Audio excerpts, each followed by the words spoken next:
समाजशास्त्रीय सिद्धांत की परिभाषा दीजिए। समाजशास्त्रीय सिद्धांत की प्रकारवादी अवधारणा क्या है? समाजशास्त्रीय सिद्धांत की परिभाषा दीजिए। समाजशास्त्रीय सिद्धांत की प्रकारवादी अवधारणा क्या है?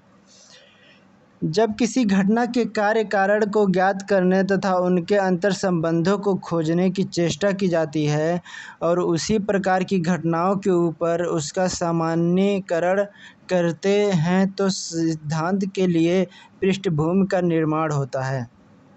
रॉबर्ट मर्टन के अनुसार समाजशास्त्रीय सिद्धांत तार्किक रूप में अंतःसंबंधित ऐसे तर्क वाक्यों के समूह को कहते हैं जिससे अनुभवी तथा प्रयोग सिद्ध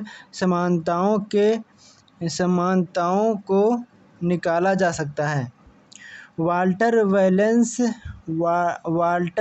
वैलेस के अनुसार समाजशास्त्रीय सिद्धांत सामाजिक होते हैं।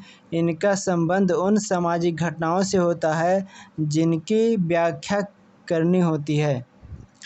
संक्षेप में, तर्कमूलक आधार पर जब हम विवरण प्रस्तुत करते हैं तो उसे सिद्धांत कहा जाता है। तर्कमूलक, यथार्थ तथा सार्वभौमिक होना सिद्धांत की सबसे प्रमुख विशेषताएं हैं। समाजशास्त्रीय सिद्धांत की प्रमुख विशेषताएं: पहला है सार्वभौमिकता, दूसरा परीक्षणात्मकता, तीसरा प्रत्यक्षात्मकता, चौथा तर्कसंगतता, पांचवा मूल्य मुक्त एवं छठा वैज्ञानिक आधार का होना। समाजशास्त्रीय सिद्धांत की प्रकारवादी अवधारणा: बेकर तथा वासकाफ ने समाजशास्त्रीय सिद्धांत की 8 सूत्रीय प्रकारवादी अवधारणा निम्न प्रकार प्रस्तुत की है।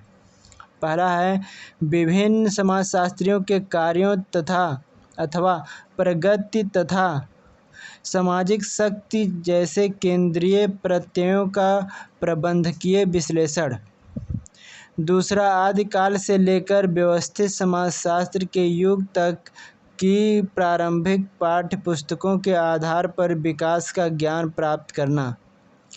तीसरा है सामाजिक विज्ञानों, उनकी विधियों, परस्पर आत्मनिर्भरता तथा समाजशास्त्र के अंतर्गत विकासशील विशिष्टता का मूल्यांकन करना।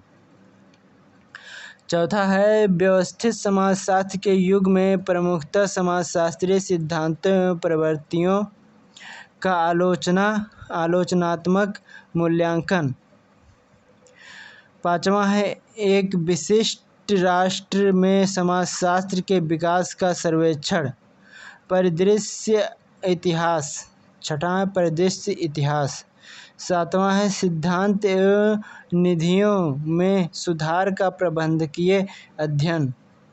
आठवां है विशेषीकृत क्षेत्रों अथवा विस्तृत रूप से संबद्ध तुलनात्मक क्षेत्रों में सिद्धांत एवं विधि का आलोचनात्मक मूल्यांकन आदि।